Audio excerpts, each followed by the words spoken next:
So the Croods takes place millions of years ago, but how would you say that they're a modern family?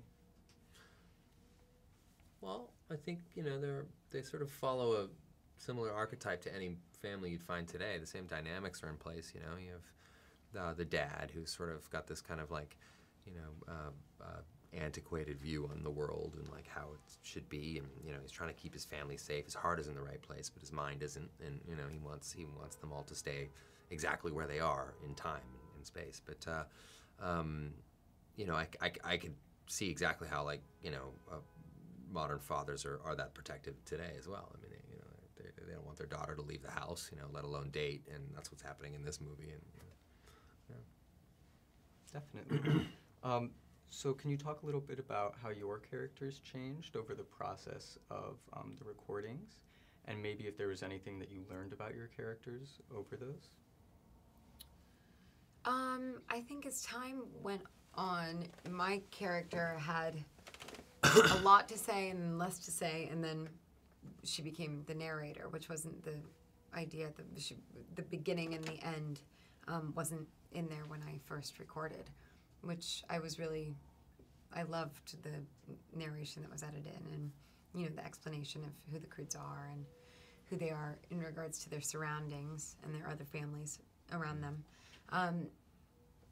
And physically she changed a lot, but yeah, and I changed her voice a few times. How about yours? I think Guy changes quite a bit. I mean, Guy, when we meet him, is you know, he's a guy who's on his own and doesn't have any family to speak of or anything like that. But he's somewhat evolved. He learns how to.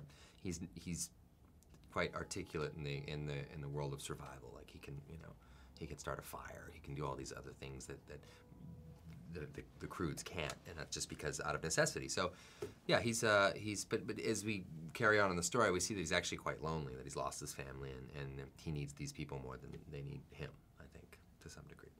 Mm-hmm. So, as far as major themes in the film, one of them is, of course, the need to adapt to that change. So, do you have an example of maybe how your character does that? I don't have a readily available example. Do you? Of how our characters adapt to the change in the world? I don't know. I think there's lots of firsts throughout the movie, and Guy provides a lot of those. You know, first shoes, we go on the first road trip, and then Grug has his whole sequence of firsts and new ideas. So I think they do it just out of necessity for the most part. I think a lot of times people don't really change until they literally have to, or their life is going to fall apart. So the world is literally falling to pieces, so they kind of have to. Their cave is no more, so they have to change in a way. I don't know what that answer was. It kind of went like this. I think you stuck the landing and personally. then it came back. Thank you. Put a little button on it. Made sense to me. Okay. Our last question is, obviously it's a very beautiful film.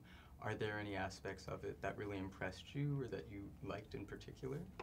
Well, you know, I think any time a filmmaker does something wonderful, it's like they've created a world in which you really want to live in, you know. And I think this world and its multiple sort of terrains that we kind of go through as the Croods journey forward is pretty amazing. I mean, it's, you know, they created probably one of the few 3D films that I think really, really, truly warrants 3D. I mean, it's that treatment is incredible. I mean, what they did with it, Roger Deakins, who consulted on the film, was a huge DP. I mean, he just created a beautiful world.